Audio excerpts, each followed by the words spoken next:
Student, आज हम आपको एनसीईआरटी बेस्ड केमिस्ट्री का 8th क्लास का चैप्टर पढ़ाने जा रहे हैं। जो चैप्टर 3 है साइंस का, और केमिस्ट्री का फर्स्ट चैप्टर है सिंथेटिक फाइबर एंड प्लास्टिक।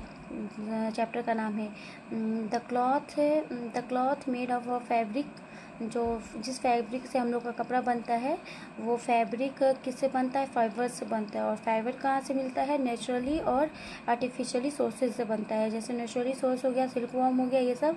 और सिल्कवॉर्म से सिल्क मिलता है। इसी तरह रेयॉन जो है और नायलॉन जो है वो केमिकल रिएक्शन से, केमिकल सब्सटेंस से मिलता है। ये आर्टिफिशियली प्रोसेस्ड होता है, तब हमको सिंथेटिक फाइबर मिलता है। ठीक है ना। और सिंथेटिक फाइबर के वो 3 नाम से जानते हैं। पहला सिंथेटिक फाइबर, आर्टिफिशियल फाइबर और मैन मेड फाइबर। अब इसमें ये तीनों नाम है इसका। और मोनोमर क्या होता है? सबसे छोटा यूनिट, स्मॉल यूनिट, जो कि एक सब्सटेंस, केमिकल सब्सटेंस है, और जो एक साथ मिल करके थाउजेंड्स ऑफ बहुत सारे ये जो है क्या बोल रहे हैं, मोनोमर्स मिल करके एक बड़ा यूनिट बनाते हैं।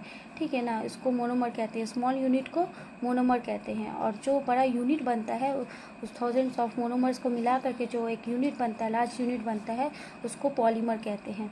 ठीक है। पॉलीमर ग्रीक के 2 वर्ड है, उससे मिलके बना है। एक पॉली और दूसरा मर। पॉली मीन्स होता है मेनी, और मर में तो होता है यूनिट। और cellulose is a naturally occurring polymer. वो क्या है कि हम लोग क्लास 7th में पढ़े हैं नेचुरल फाइबर के बारे में। तो नेचुरल फाइबर में जैसे कॉटन है, ठीक है ना। तो कॉटन का जो फाइबर बनता है वो सेलुलोज होता है। सेलुलोज का जो ये पॉलीमर हो गया, और ये नेचुरल पॉलीमर है। और ग्लूकोज क्या है? इसका मोनोमर है सेलुलोज का। ठीक है ना। तो वो कॉटन हुआ। उसी तरह हमारी बॉडी में जो प्रोटीन पाया जाता है वो क्या है? एक पॉलीमर है, वो भी एक पॉलीमर है। और इसका जो मोनोमर है, या मतलब इसका जो स्मॉलेस्ट यूनिट है, वो क्या है? एमिनो एसिड है। ओके। और यहाँ पे है टाइप ऑफ सिंथेटिक फाइबर। जैसे हम लोग को इस चैप्टर में पढ़ना है सिंथेटिक फाइबर के बारे में। सबसे पहले हम लोग रेयॉन आर्टिफिशियल फाइबर है, ठीक है ना, उसके बारे में पढ़ेंगे। ये क्या है? अब इसको पढ़ने से पहले हम सिल्क के बारे में थोड़ा सा इंट्रोडक्शन देना चाहते हैं। सिल्क जो है वो आप पहले भी क्लास 7th में पढ़ चुके हैं। नेचुरल फाइबर है। और ये क्या कौन डिस्कवर किया था? चाइना डिस्कवर किया था। और ऑब्टेन फ्रॉम सिल्कवॉर्म, ये तो ऑलरेडी आप लोग जानते होंगे।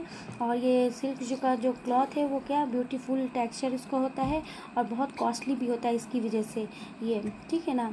तो इसी कॉस्टली को मतलब सबके लिए ये अफोर्डेबल नहीं था, तो और बहुत कॉस्टली भी होता था। और मतलब इस यहाँ पे बनाना भी वो नहीं, इसको प्रोडक्शन भी बहुत कॉस्टली पड़ता था। तो इसके लिए वो क्या बोल रहे हैं साइंटिस्ट लोग, बहुत मतलब डिस्कवर करना चाहते थे। तो उसके लिए एक रेयॉन नाम का एक आर्टिफिशियल फाइबर को उन्होंने 19th सेंचुरी में प्रोड्यूस किया। It obtain by chemical treatment of, ये जो रेयॉन है वो कैसे हम लोग पाते हैं? केमिकल ट्रीटमेंट होता है वुड पल्प का। वुड पल्प क्या होता है? लकड़ी का जो पल्प गुदा होता है उसको कहते हैं। इसका वो प्रोसेस होता है, केमिकल ट्रीटमेंट होता है, उससे हमको जो फाइबर मिलता है उसको रेयॉन कहते हैं, या फिर आर्टिफिशियल सिल्क कहते हैं। ये मतलब रिजेंबल करता है, इससे क्या बोल रहे हैं, सिल्क की तरह दिखता है, देखने में सिल्क की तरह लगता है कुछ, तो इसलिए इसको आर्टिफिशियल सिल्क भी कहा जाता है। It is cheaper then silk, ये सिल्क से थोड़ा सस्ता होता है। और ये जो होता है डाई करने में बहुत अच्छा होता है। इसमें बहुत सारा वैरायटी ऑफ कलर मिल जाता है सिल्क के कंपेरिजन में। इसमें बहुत ज़्यादा कलर होता है रेयॉन में।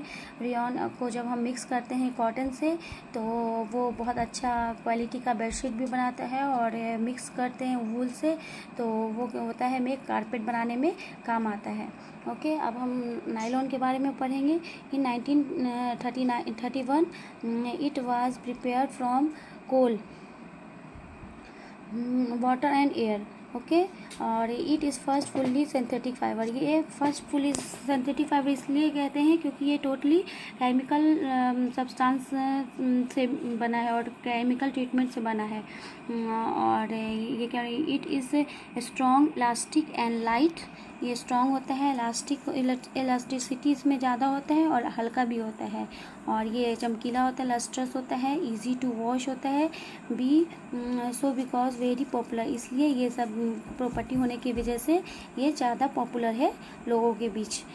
इसमें इसका कुछ टाइप बताया, इसका तो यूज़ बहुत है, वेरियस यूज़ है, लेकिन इसमें कुछ टाइप यूज़ बताया, जैसे सॉक्स बनाने में, रोप्स बनाने में, टेंट बनाने में, toothbrush, car seat belt, sleep bags, curtain, ETC made by from nylon से ये सब बनता है। Nylon is also use for making parachute and rope for the rock climbing, यानी कि पैरासूट बनाने में भी और रॉक क्लाइंबिंग के में भी इसका यूज़ करते हैं, क्योंकि ये बहुत ज़्यादा स्ट्रॉन्ग होता है। ये इतना स्ट्रॉन्ग होता है, ये स्टील वायर जो होता है, स्टील वायर का से भी ज़्यादा स्ट्रॉन्ग इसका थ्रेड होता है, इसका वायर होता है नायलॉन का, इसलिए इसको पैरासूट में और रॉक क्लाइंबिंग में यूज़ करते हैं। अब हमको पढ़ना है पॉलिस्टर के बारे में। और पॉलिस्टर का जो ऑब्जेक्ट होता है, मतलब पॉलिस्टर का से जो भी मटेरियल बनता है वो क्या होता है, नॉट वेट रिंकल, मतलब उस पर सिकुड़न नहीं होता है, और इजी टू वॉश, इसको वॉश करना भी इजी होता है। इसका एक एग्जांपल है टेरिलीन क्लॉथ, आप देखे ही होंगे। Terylene is popular polyester very fine, बहुत पतला कपड़ा होता है, ठीक है ना। और ये PET polyethylene terephthalate is very familiar form of polyester, ये पॉलिस्टर का बहुत फेमिलियर फॉर्म है, ठीक है ना। इससे जैसे कि पेट का आप देखे होंगे, बोतल आता है, यूटेंसिल्स आता है, फिल्म्स आता है, तो ये बहुत कॉमनली यूज़ होता है ये पेट का। और फिर उसके बाद से हम लोग पॉलिस्टर के बारे में पढ़े हैं। तो पॉलिस्टर बनता कैसे है, पॉली प्लस ईस्टर भी एक केमिकल सब्सटेंस है, उसका पॉलीमर है ये पॉलिस्टर, ठीक है ना। और ये जो ईस्टर है वो क्या है, फ्रूट में जो हम लोग स्मेल जो देखते हैं वो पॉलीस्टर के प्रेजेंस की वजह से होता है। और ये जो है पॉलिस्टर फैब्रिक का जो है एग्जांपल सब है, हो गया पॉलीकॉट, पॉलीवुड, पॉलीवुल और टेलीकॉट, ये सब ETC। पॉलीकॉट में कैसे बनता है, पॉलिस्टर प्लस कॉटन रहता है तो पॉलीकॉट बनता है। फिर पॉलीवुल में कैसे बनेगा, पॉलिस्टर प्लस वूल मिला करके पॉलीवुल बनता है। अब हमको पढ़ना है एक्रिलिक क्या होता है, रिजेंबल विथ वूल जो होता है वो हम लोग ऐसे भी जनरली सर्दी में जो विंटर सीजन में जो कपड़ा स्वेटर पहनते हैं, वो कुछ जो नेचुरली अकरिंग सब्सटेंस से जो हम लोग को मिलता है वो बहुत कॉस्टली पड़ता है, जैसे भेड़ का वूल, और उसके बाद से अंगूरा का आप लोग स्वेटर जानती ही होंगे, और अंगूरा रैबिट है जो उसका स्वेटर, ये सब जो होता है बहुत कॉस्टली आता है, वो सब नेचुरल अकरिंग होता है, ठीक है ना। तो वो बहुत कॉस्टली आता है, इसको मतलब ज़्यादा वो नहीं होता है, अफोर्डेबल नहीं होता है लोगों के बीच, इसलिए मतलब इसको एक्रिलिक का मतलब प्रोडक्शन हुआ। और इसको क्या बोलते हैं, ये एक वैरायटी ऑफ कलर्स में आता है, ड्यूरेबल होता है, अफोर्डेबल होता है, which make acrylic more popular than natural से ये ज़्यादा ही पॉपुलर होता है, ठीक है, क्योंकि सब लोग के अवेलेबिलिटी में है, ये सबको अवेल होता है, ठीक है ना, इसलिए इसका ज़्यादा यूज़ होता है। अब सिंथेटिक फाइबर क्या होता है, मेल्ट ऑन हीटिंग, इसका मतलब हीट करने पे सिंथेटिक फाइबर को ईजिली मेल्ट हो जाता है, ठीक है ना। तो मेल्ट हो जाता है तो क्या होता है, अगर बॉडी पे आप कपड़ा पहने हुए हैं तो क्या हो जाएगा, आपके बदन पे आग लगने पे चिपक भी सकता है, जो बहुत डेंजरस होता है। तो इसलिए मतलब सिंथेटिक फाइबर का जो भी है क्लॉथ्स होता है उसको ना लोग पहनना अवॉइड करते हैं किचन में, और वो क्या कह रहे हैं, लैब्स वैब्स में, इसलिए ज़्यादा इसका ये डिसएडवांटेज हो गया।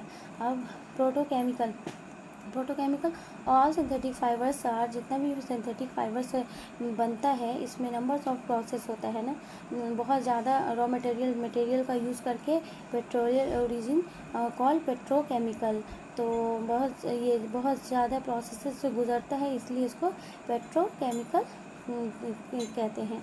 और क्या है कैरेक्टरिस्टिक ऑफ सिंथेटिक फाइबर के बारे में जो पढ़ रहे हैं, अब उसके गुण गुण के बारे में देखेंगे, क्या क्या उसकी क्वालिटीज़ है, ठीक है ना।